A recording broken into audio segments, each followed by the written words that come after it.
Hello and welcome to today's Digital Dealer webinar. Today's webinar is sponsored by ZMOT and it's titled The Secret to More Sales, Higher Growth, and Happier Customers. Today's webinar presenter is Ashley Mabery, Director, Retail Performance at ZMOT Auto. The webinar will run approximately 1 hour and a question and answer session at the end. Please welcome Ashley Mabery. Welcome, everyone. Thank you so much for the nice introduction. Today, we're going to talk about creating an appointment and client-focused experience culture that will help your store to produce consistent and compounding results for both units and growth. So I wanted to first just start out and say that I want you to think back to a time when maybe you had a bad weekend or a bad month, and maybe it's even this month, and think about the chatter around the dealership and what reasons, quote unquote, that you hear your staff give, or maybe even your fellow managers for the low production. I've heard it all from the market's down, we're in an election season right now, so it'll be better after the election's over. It's been too hot. It's been too cold. And worst of all, I think, is that it's the customers. The customers are unreasonable. They're mooches. They're not qualified, etc. Right? The list goes on and on. But the reality is, while you're having a bad month, others are probably thriving. And the real problem is that you may not have set up a management-driven process within your store to plan for a good result. Without a plan or a process, your store is really just subject to all these outside influences. And the hope plan that enough traffic is going to walk through the door and that your salespeople are going to be prepared enough to hopefully even convert that 20% of those is really just putting your month in the car god's hands, right? So by cultivating a killer appointment culture in your store and pairing that with a true VIP customer experience, you'll be able to create your own destiny with a continuous flow of traffic and an experience that can build value for doing business with you.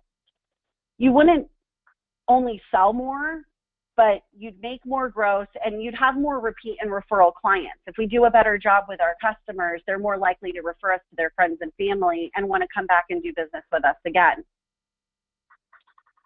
Your average salesperson really only makes 2 follow-up attempts. And 44% of those actually give up after 1. Now, that's pretty concerning to me. I hope it's concerning to you guys as well, considering that the data shows that a fresh prospect will take on average 12 attempts to even contact them, and the average client needs at least 5 attempts after you've even met with them to close them on a sale or to bring them back into your store. This isn't just in relation to internet leads. I want you guys to understand that we're also talking about just prospects, your repeat customers, it could be your unsold showroom traffic. And when we talk about prospects in a true appointment culture, you need to be thinking about all of those and the prospecting power of your sales staff. It's really too bad that more salespeople aren't focused on their follow-up and that we're, as a dealership, not pushing them to be more focused on this, because your appointments are going to close at a much higher percentage than your walk-in clients.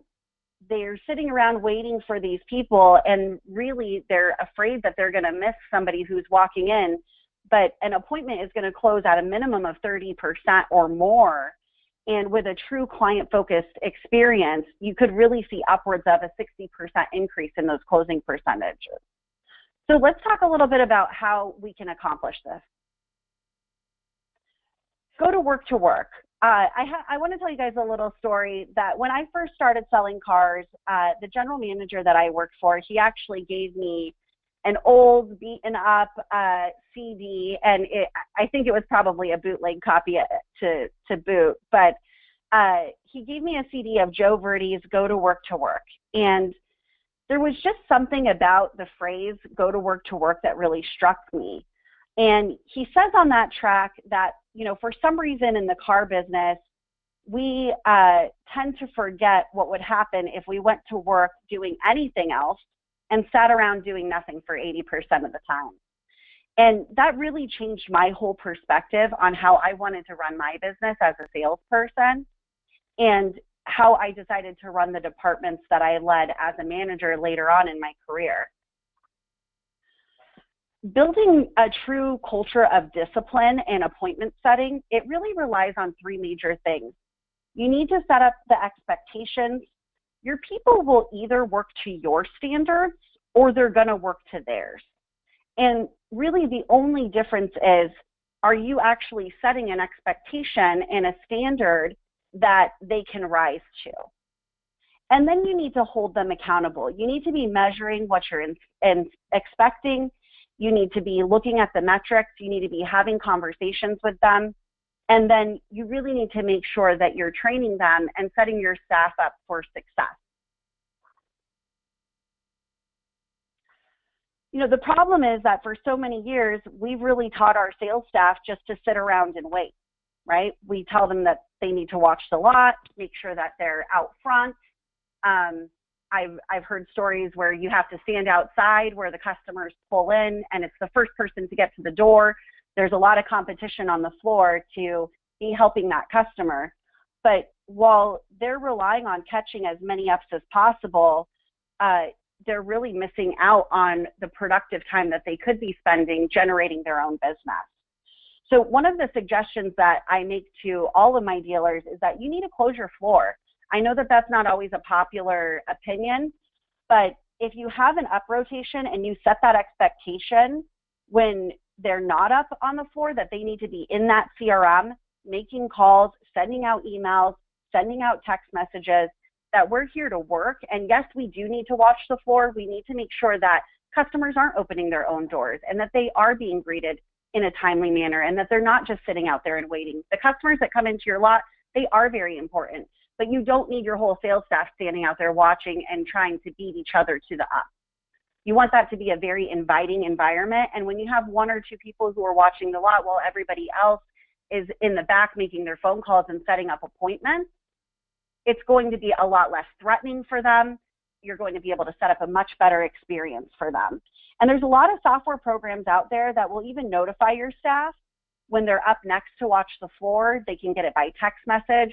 So if you don't have a software system like that, utilize your receptionist and your management staff to make sure that they're notifying the next person when it's time for them to be up. You can put in an instant messenger into your all of your computers, or you can just do it by text messaging. But there's no reason for everybody to be standing up front.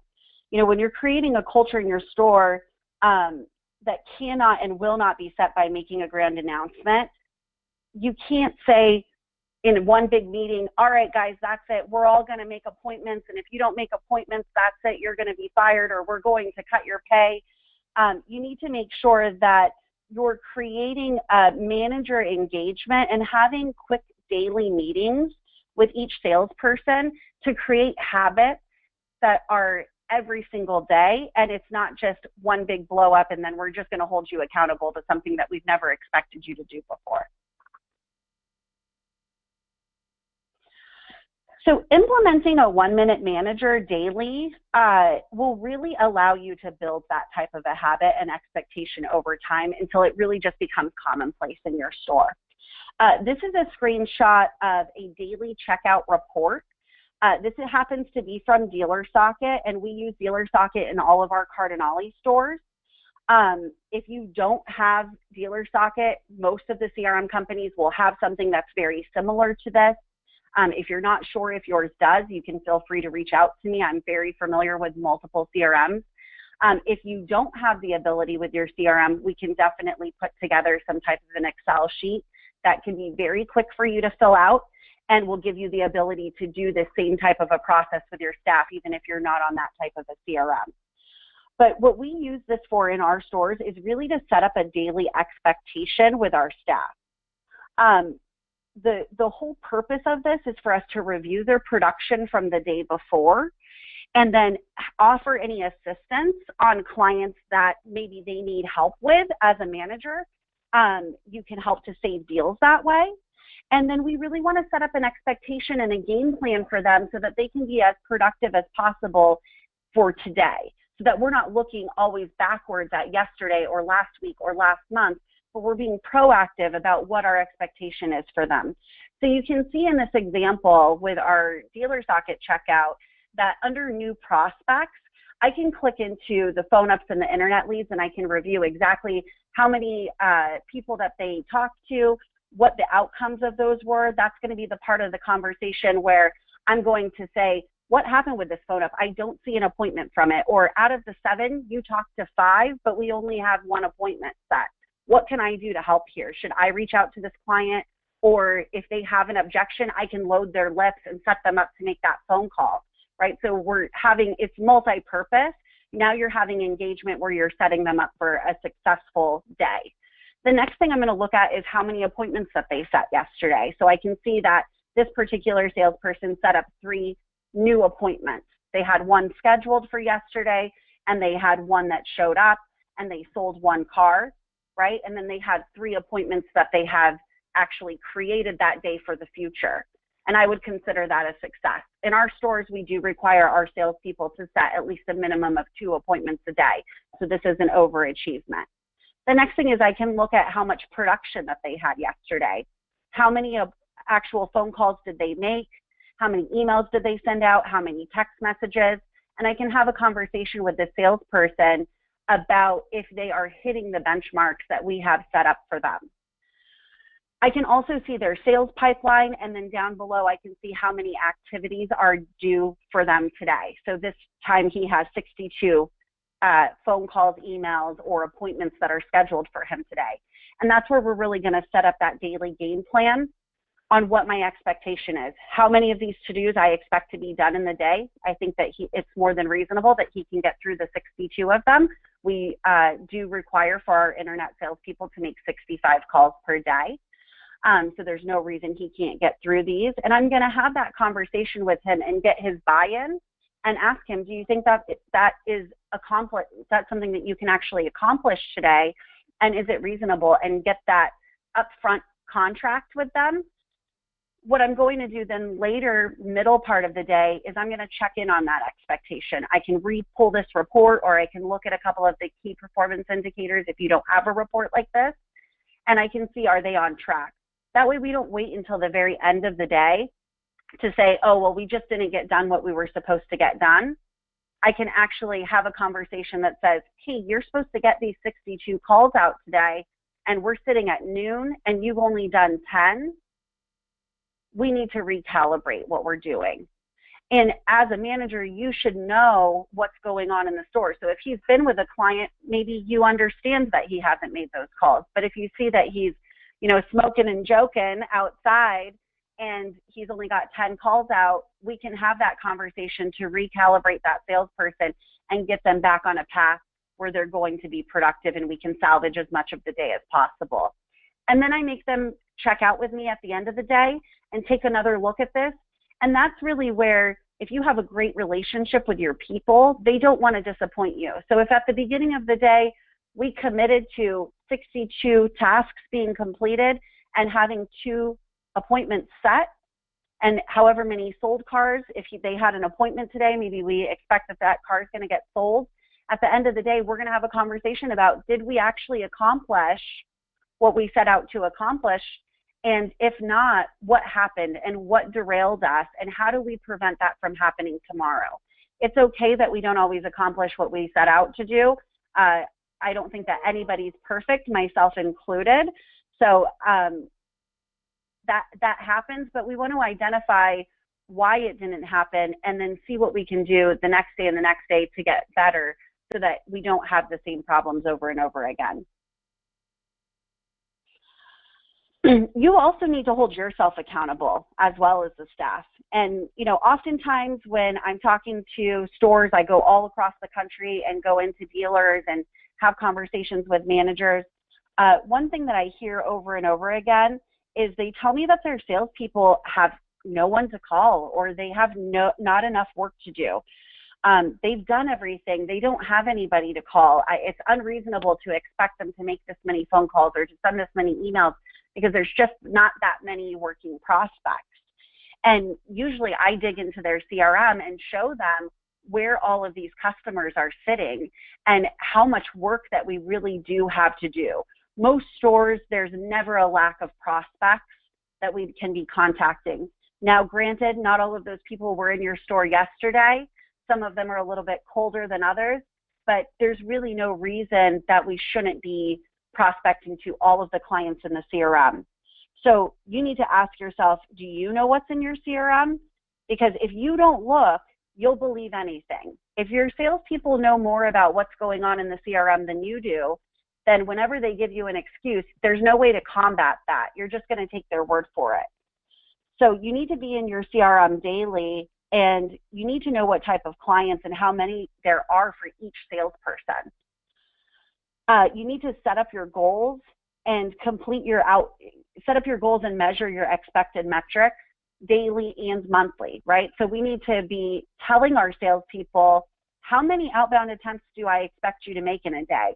And when I say outbound attempts, I don't mean just a phone call or just an email or just a text message.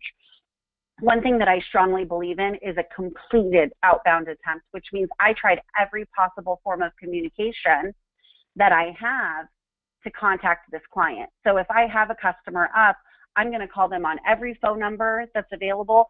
I'm not going to leave a message on every single one, but I am going to attempt every single number. I'm going to send them an email. If I don't talk to them by phone, it's going to be a follow-up email. If I do talk to them by phone, I still want an email to go out that's going to just recap what the conversation was. And then I'm also going to try to send them a text message. Now, when you're in communication with a client, you always want to go by their preferred method of contact.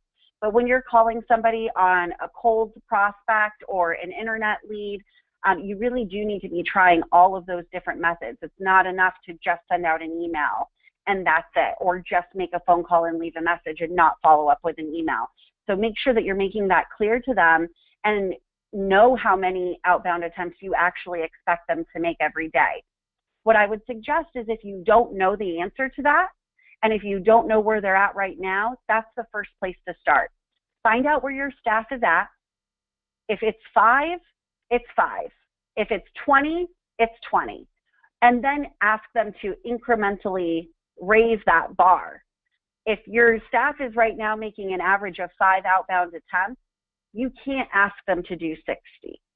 But if they're doing 5, it's probably not unreasonable to ask them to go to 15 or 20. And if they're doing 20, it's probably not unreasonable to ask them to go to 30. So you don't want to come off of this webinar excited and just go full force to your staff and freak them out. We want to be looking at incremental results, because since we're trying to change a culture here, this isn't a today, tomorrow, maybe this week, maybe this month we're changing something. You want to make a change for the long term and build a habit in the store and a commonplace in the store that's going to last for the next year and the next 2 years, and that you can actually build upon and create that really solid foundation. You need to also know, how many contacts do you expect of them? One thing that we measure in our Cardinale stores is not just total number of outbound attempts, but we also measure our CTI calls. And CTI to us stands for contact to individual. It is a dealer socket term. We use their call tracking to measure it. But regardless of what software system you're on to track your outbound phone calls, you can actually see the duration of call time that they're on the phone. So what we look at is we require for them to have 10 3-minute plus calls. We want them to have at least 10 really quality conversations per day. So you want to be looking at total amount of outbound attempts, how many quality conversations are they having, and then how many people are they actually touching and contacting per day, and then how many appointments set do you require for them to maintain a job with you and also to be productive. And one of the things that knowing how many contacts that you get per outbound attempts and then how many appointments that you have set per contact, that's going to help you look at those ratios and set up those goals in a realistic way and be able to grow them versus just coming out with something arbitrarily. If you want a real appointment culture, you really must train your staff. So this is something that I'm really passionate about. I talk about it a lot in every conference that I'm at and every webinar that I'm at. If you want to train your people, or if you want your people to be the best, then you need to train them to be the best. And they have to have the skills to succeed. Most of the time, call reluctance is really just a symptom of the person not knowing what to do or what to say on the phone. You know, when you fail enough at something, eventually human nature is that we are going to avoid the activity that you're failing at. So if your sales guys are pushing these outbound calls and you're telling them you need to make more calls, you need to make more calls, and they're actually doing what they need to do. They're sending out the emails, they're making, 30, 40 phone calls a day, which is way more than the average salesperson, but they make 40 calls and they set 1 appointment, or they make 40 or 50 calls and they set 0 appointments, even though they're talking to a number of those clients. Eventually, they are not going to see the benefit of why they should be spending their time on the phone. They're going to see much more benefit in waiting out on the lot for a customer to walk in, because then at least they have an opportunity to sell somebody a car. And they're not going to see their prospecting actually bringing them any money, so they're going to start avoiding that task. If that's the case in your store and that's why they're not making calls, I hate to hear managers say that their salespeople are lazy, because very few times is that really what it's about. Most of the time it's that they're not good at what we're asking them to do, and so they don't want to do it. So if you're having that problem, you really need to make sure that you're investing in the training of your staff. If you're a manager, you should really be the best person on the phone, but know where you're at. If you're not the best person on the phone, do some personal development to try to get there, but maybe hire an outside company to come in and do phone skills training. You guys should really be doing that on a daily, weekly, monthly basis with your staff. If you invest in your people, you can really watch them flourish, and they're going to take much more to this type of culture than they would otherwise. So your staff starts to kill it. They're making all of their calls. Your appointment sets are going up. But, what I hear all the time is we set a lot of appointments. Appointments aren't the problem. There's tons of appointments, but nobody shows up, right? So what now? If you've got all of the appointments rolling in, you've got the staff disciplined, they're doing what they're supposed to do, but your show percentage is in the toilet, how do we change that? Well, I just want to point out that a recent Google consumer survey came out, and it said that 81% of our consumers said that they do not enjoy buying a car. They don't enjoy the buying process. And probably most of you on this webinar, and myself included, not super surprised by it. 81% does seem a little bit high, but we all kind of know that customers don't really like buying cars. We're rated, somewhere between a root canal and Congress, which is not a good place to be. But the reality is that means we're letting down 81% of our clientele. Yet most dealers decide to do business the way that we've always done it, and we focus more on discounts and gimmicks and how we can advertise than we really focus on how we're going to improve the customer experience in our store. Think about if more of the customers actually liked spending time with us and they were wowed by the experience, wouldn't they be more likely to show up for their appointments, maybe refer their friends and family, or even come back to buy a car more often, not put off buying a vehicle because they just hate the process so much, but maybe come into the market a little bit sooner and do that repeat and referral customer business with you a little bit more often.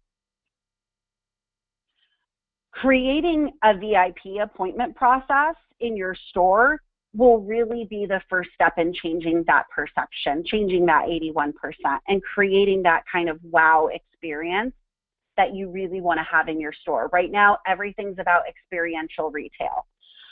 Your process should really be unique to you. I do have some best practices. I'm more than happy to share what we have with you guys and what we do in our stores. But what makes it so special is when it's actually unique to your store. Your process should really be customer focused. So when you think about an appointment process, think about 3 to 5 things that are experience and customer focused, that are wow moments for the customer, that they wouldn't expect for you to do. It needs to be above and beyond.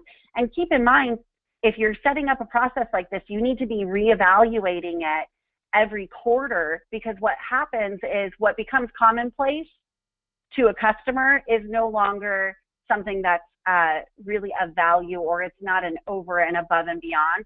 Now it's just an expectation. So you always need to be pushing that envelope, right? I don't know how it is in your stores, and I go to a lot of different stores all over the country, and I understand that this isn't always the case in every store or in every market.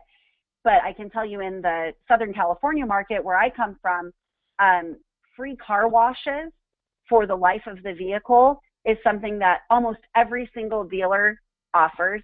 And to a customer, that is 100% expected. And so it's almost like when you tell a customer that you offer this service, it's a, oh, that's great, but it's not a wow. It used to be a wow because not everybody did it, but then as more and more people start to offer that experience, it becomes less special. So keep in mind that you always need to be looking at this and changing it. And if you're really focused on your customers, this can be really fun, right? So make sure that you sit down, come up with 3 to 5 experience-focused items that you can offer in your store as part of your appointment process. You can do it alone. You could do it with your staff. This can be as simple as having the car pulled up and washed and having their name, on a name tag inside the car. Or it can be as luxurious as offering them their favorite Starbucks latte and having that waiting for them when they come in. You want to be creative, and you want to make sure that you stand out. And, you should probably even ask some of your friends and family, what would they be impressed with? What would make them say, wow, I can't believe this is a car dealership. I would never have expected that this is something that was going to happen when I came in. And then make sure that you train every staff member, not just your salespeople, but your receptionist, anybody who's inside that showroom floor, on that process, and practice with them and train them and make sure that they know it front to back. And then make sure that you're actually setting that expectation up with your client before they arrive. You want to walk them through that mental picture of what it's going to be like when they come in. So when you're setting up that appointment, and that's why it's so important that everybody knows exactly what your process is, so that when they do get that person to say yes and that they're going to come in for that appointment, that they're walking them mentally through exactly what it's going to be like. You want to get them excited and curious and kind of like, is that really going to happen? Wow, that sounds so cool. And if you're able to do that, you're really going to see that your show percentages are going to go up. You're showing that customer that you really care about that appointment. You're putting a lot of effort into them coming in, and they're going to be much more committed than just the old, okay, I've got a 1 o'clock, great, we'll have you come in at 1, just ask for me when you get here at the reception desk. Most people aren't impressed by that, and they're probably not thinking that it's that important for them to come in. But if you're walking them through all of the things that you're going to do to prepare for them to come in and how special it's going to be when they get there, they're going to feel much more obligated to show up, and they're also going to be much more excited to do so. So I also believe that every store should have and implement a manager confirmation process. At our stores, this is a live transfer to the manager. It's not the only point of the confirmation process, but we want that to be a live transfer for a few different reasons. At the time that our managers do this confirmation, that's when they take the specialty drink order. So we do offer all of our clients who are coming in for an appointment a specialty drink order. It's something that needs to be off-site, whether it's a Starbucks or a Jamba Juice or whatever's local to you, right? But something that's a little bit special. It's not a Coke or a bottle of water or a cup of coffee, something that you already have inside the store. And we're also having them walking that customer mentally through that appointment process one more time and what they should expect. Now they've heard it from the person who set the appointment with them, and now they're hearing it from the manager. We're just solidifying more that this is what they're going to expect when they come in. And I do have a process for this manager confirmation, and I have a script in place for the specialty drink order and exactly how we do our manager confirmations. If you would like me to send that to you, my contact information is going to be at the end of this webinar. Just ask me. I'm happy to help anybody out on that. An early manager confirmation is going to help your guests feel really special, and it's going to help you to increase your show ratios and give you an earlier TO. You're introducing that manager to them much earlier, making it a lot easier when they go in to close that deal later.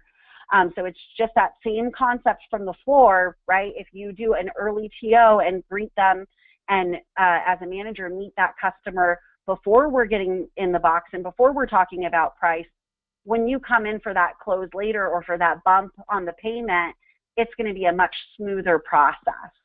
Okay, so we're looking for that same thing. We're looking to introduce you as that manager and as that person right away and make them feel really special, that a manager would take a moment to thank them for setting up an appointment and be excited about them coming in. As you start expecting or as you start experiencing more appointments being set from your staff, this manager confirmation is going to also help you to inspect what you expect. Anytime, you know, salespeople are, they're super smart and they're very tricky and they always look for workarounds, right? That's what we love about them. But at the same time, we need them to do what we're asking them to do, and we need them to focus all of that smart energy towards actually just doing the work that's going to sell us more cars. So one thing that you're going to see is as you get on the phone with these people, you can find out, was this actually really an appointment, or did maybe Bob just put this in so he could look like he's hitting the metric? Because I'm not really getting engaged with the clients. If I'm just looking at a report that prints out at the end of the day, they can kind of, you know, jick the system a little bit, right? And of course, they're always going to be looking for those loopholes. If you're talking to every customer and every time an appointment gets put in, you're having a conversation with them, you're going to know if it's a real appointment or not. And also, you're going to stop that staff from overloading your system with BS appointments, because that's not what we need, especially if you have a really solid appointment confirmation or a VIP appointment process inside your store where you're going to jump through a couple of hoops to make it really special. The last thing you want is 10 or 15 appointments that aren't real that now you're preparing for. So having this manager confirmation early on is going to let you know if it's a real appointment or not. It's also going to give you an opportunity to save an appointment. You know, was this actually a real solid appointment, or did the client just tell Susie that they're coming in because she was so nice on the phone and she was so persistent, but they didn't really mean it, right? Maybe there was an objection that she didn't really overcome in the right way, and they told her that they might come in because she just kept asking for the appointment, which is exactly what we want, but maybe they just said it to get her off the phone. And now with you on the phone, you have that second opportunity to re-solidify that appointment, overcome those objections, and make sure that that customer is actually going to come in, so that we don't think we have somebody on the hook and then 2 days later when their appointment comes in, it's a no-show, and when we call them back, they've already purchased a car somewhere else, or worse yet, we can't get a hold of them at all, and now we don't know what happened, and we're going to chase a ghost, right? The other thing is maybe your BDC person or your salesperson put in an appointment when the client said something like, we're going to try to stop by this weekend, and now it's in there for Saturday at 1 o'clock, and you're trying to get a car washed up and a name put in and pulled up into your VIP parking area, and that person never really said that they were going to come in. So those are things that you can uncover and then work with on your staff to correct that behavior so that the appointments do become more solid. But this is all about manager engagement and making that client feel really special. So, you know, what we've taught our sales people for years about holding growth, building value, right? I've heard it a million times. I've heard a million other managers say it to salespeople. I've said it to salespeople. Probably every good trainer in the industry says the same thing. You have to build value and stay off of price, right? Build value. But somehow, as an industry, we stopped building value at the demo stage and at the product. As an organization and as a leader, you need to set your team up to be building value in doing business with your dealership. build the value in your store and in your team. The value of a new car is pretty much the same from one store to another, right? The product is the product. Now, yes, there's a salesperson at one store is going to do a better job at building that value in that car than maybe the guy next door, but you could do a great demo with somebody and build all that value and they could still go buy from the other guy, right? What you need to do is be able to build that value in doing business with your dealership and your team and you as a manager, and make sure that you're building value in the experience that they're going to receive from you and how that's different from every other person out there, and not just the value in your product. And of course, you got to deliver on what you promise, right? If you tell the customer on the phone to expect that the car is going to be washed and pulled up, don't let them show up without that being done, because that's the quickest way for you to lose trust in them, have your closing ratios tank, and erode the growth if anything, because now you're going to be coming from a very weak position, and what happens is you're going to drop your pants to try to save that deal, and they're still not going to be happy. They're still not going to feel like they had a great, outstanding experience, and they're probably going to tell everybody, yeah, I bought the car, sure, I got a pretty good deal, but you know, I was really disappointed in X, Y, and Z. They didn't really deliver on what they said that they were going to do. So you need to make sure that if you're setting up one of these processes, shoot for the moon, be creative. I'm all about pushing the envelope, but make sure that you really think about how you're going to execute that, and then make sure that you execute it. So people will forget what you say, they're going to forget what you do, but they don't forget about how you really made them feel. And a happier customer is going to bring you more repeat business, more referrals, and they'll gladly pay you more for an experience that makes them feel special and leaves them with the feeling that they made the right decision and that you're their store, you're their dealer.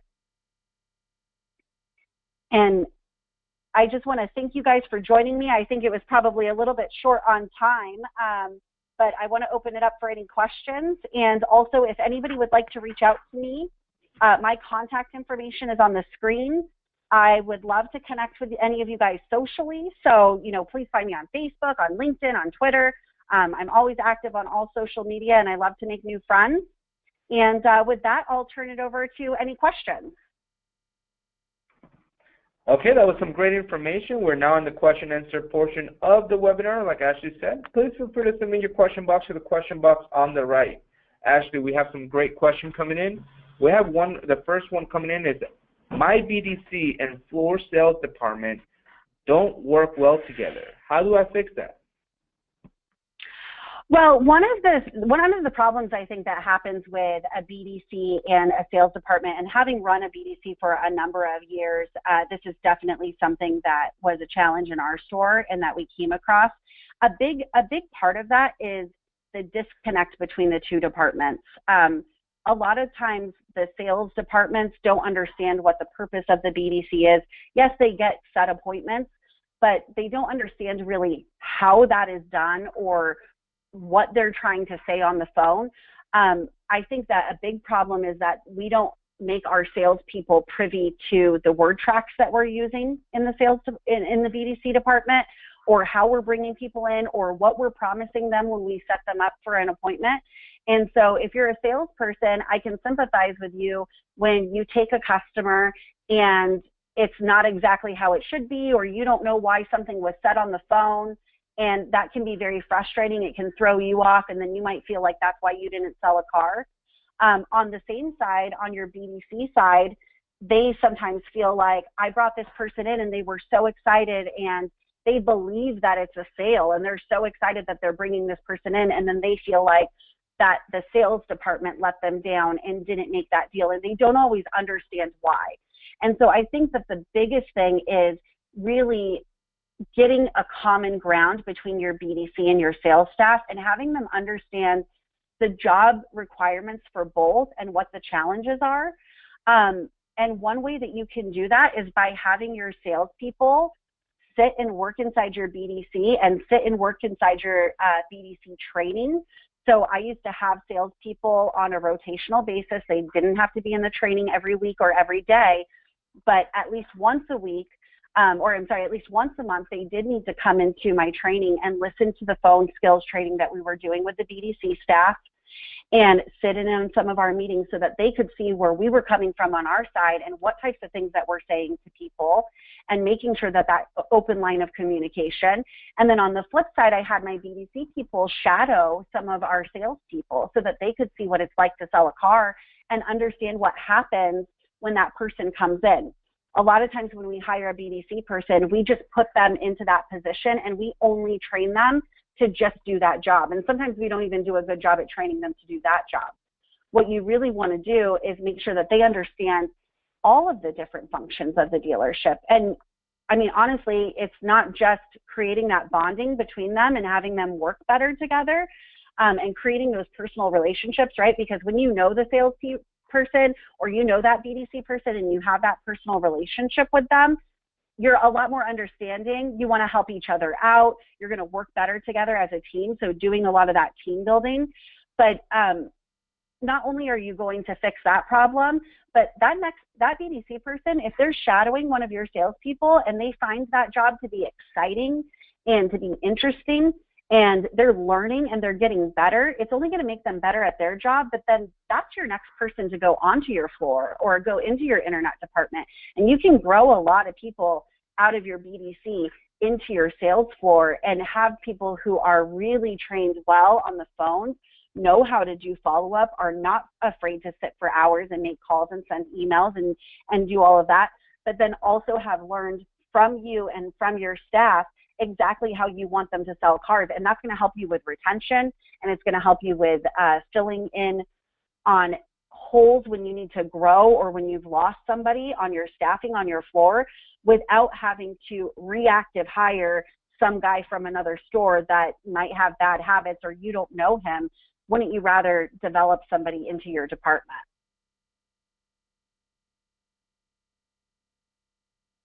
Perfect. Any other questions? Yeah, we have one more person. They would actually request if you could explain again, how do I get my show rate higher? Yeah, so a couple different things. One, having a really solid confirmation process is going to help with that. There's some things that you can do before the appointment is set with the way that you're scheduling the appointment that's going to make a difference there. So making sure that you really have a true appointment, which to me, and I'm a little bit of a stickler on this, and so you have to adjust this for your staff and what you feel comfortable with. But for me, an appointment is today or tomorrow. If it's Monday and you tell me you're coming in on Saturday, that is not an appointment. Even if you tell me a specific time, life gets in the way. That is not probably going to be an appointment that shows. And so with my sales staff and with my BDC staff, what is required from them at that point is customer facing to say, thank you, I'm excited for your appointment, go through the whole appointment process and what it's going to be like. But then you need to tell them, if you're like me, 5-6 days from now, that's a long time and life sometimes gets in the way. So why don't we do this? I'd like to give you a call on Thursday or Friday just to make sure that that time still works for you, because as I explained to you, we're going to do all of these great things to prepare for your appointment. I really want to make sure that everything is done and that you're going to be able to make it. Which day would be better for me to give you a call? And you're going to call them back. So you're essentially going to set another phone appointment to confirm and solidify that appointment that's later down the road. So one thing is shortening up that time period where an appointment is today or tomorrow. That's going to help you to get a more quality appointment, which will just naturally raise your show percentage. But having a manager confirmation process like we talked about, having a confirmation process also with your salesperson where you're sending out a text reminder the day of their appointment, and then having really that VIP experiential retail that you're going to walk them through. If you're on the phone and you're explaining to them how great this is and how excited you are for them to come in, it's going to translate over to more people coming in for their show percentages. And if you have any anybody who's asking any of these questions, it's difficult to tell you specifically for your store until we know why there's a breakdown in your store. And it can be several of these different things that we're bringing up. You might be doing some of them really right, and then there's other things that we're missing. I'm happy at any point, if you want to call me or email me, that we can dig in and really look at your process specific to your store and your market. And I'm happy to give you suggestions on how you can make that better and how you can get those ratios up. Perfect, Ashley. We have another one here that just came in. They would like to know, my managers don't have time to make appointment confirmation calls. Can the receptionist do this? So you can have a receptionist do an appointment confirmation. It's definitely not going to be that VIP experience, right? And it's not going to pack that same kind of a punch. You might as well just have the salesperson who set the appointment or the BDC person who set the appointment do it. A receptionist is not going to have the same skill set, and they're not going to have the same clout or make that person feel special. When you set up an appointment for your doctor and the receptionist calls you, do you feel like that's really an exceptional experience? It's fine, you get reminded, but you're not saying, wow, they really went above and beyond, and I'm really excited for this, right? Now, doctor's appointments are maybe not ever exciting, but when somebody's coming to buy a car, that should be exciting for them. So I would say, if you think that your managers don't have time, you have to make time. And we run a really thin staff at all of our Cardinale stores, and it is still expected that you can take 5 minutes to have a conversation with a client. It's the same thing as if somebody was on the showroom floor. You wouldn't say, I don't have time to talk to this customer. So when you have a live person on the phone who is setting an appointment, they should be able to take a pause, pick up that phone, have a 5-minute conversation, make that person feel special, and then move on with whatever else that they have.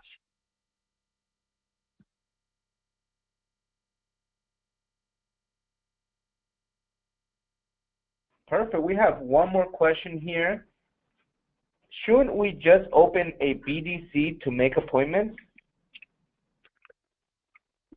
That's a good question. And I think that we get that question a lot in our industry, and we think about that a lot. My suggestion to you would be that if you can't get your salespeople to generate business and to work, if you're building a BDC because you can't get them to do that, it's really just a Band-Aid. And essentially now you're going to be paying 2 people to do the job of 1 person. I think that we've lost sight in our industry that a BDC is not really designed to replace the job of a salesperson. Essentially what it should be for is to add on an additional layer once your sales staff is at a maximum capacity. So you need to work with your staff to get them trained, get them making the calls, get them to be a productive person, right? They need to be working 100% of the time, going back to the Joe Verdi, go to work, right? And when they don't have time to do those follow-up calls anymore, and they don't have time to set any more appointments, and they're at their max because they're selling cars and they're doing demos and they don't have time for that, that's when you add on that next layer of BDC so that you can get some incremental sales. But I wouldn't replace what a salesperson needs to be doing. That's part of the job. So I wouldn't replace that with a BDC, or else you're just going to be stealing from your net, because now you have to pay for that BDC department and your sales department. And it just doesn't make financial sense, and that department's not going to be profitable long term. Perfect. And there's a few people asking for the PowerPoint. Just to let you guys know, after the webinar, we'll be sending an email with the whole webinar. And as well, Ashley will be available today and tomorrow. Her cell phone is 951-436-6472. Again, it's 951-436-6472. And you could email her at any time at amabery@zmotauto.com. Don't forget to follow her on Twitter at ashleymabery.com. Thank you so much for attending today's webinar, and thank you to ZMOT and Ashley for some great content. To view this webinar on demand or future digital dealer webinars, please visit digitaldealer.com/webinars. Thank you and have a great day.